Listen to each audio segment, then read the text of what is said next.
The Omnivore's Dilemma section of The Omnivore's Dilemma. Now I had a big problem. I went from never thinking about where my food came from to thinking about it all the time.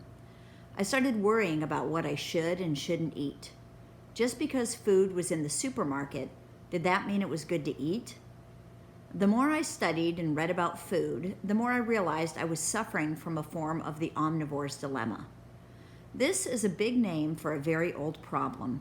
Human beings are omnivores. That means we eat plants, meat, mushrooms, just about anything.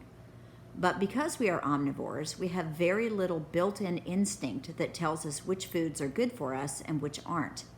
That's the dilemma. We can eat anything, but how do we know what to eat? The Omnivore's Dilemma has been around a long time.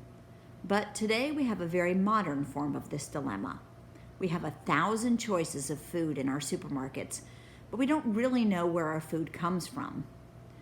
As I discovered, just finding out how our potatoes are grown might scare you off French fries for the rest of your life.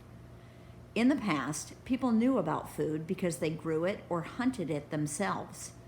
They learned about food from their parents and grandparents. They cooked and ate the same foods people in their part of the world had always eaten. Modern Americans don't have strong food traditions.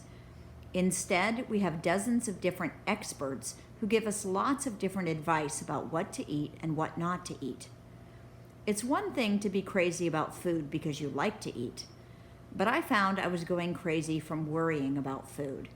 So I decided to set out to try to solve the modern omnivore's dilemma.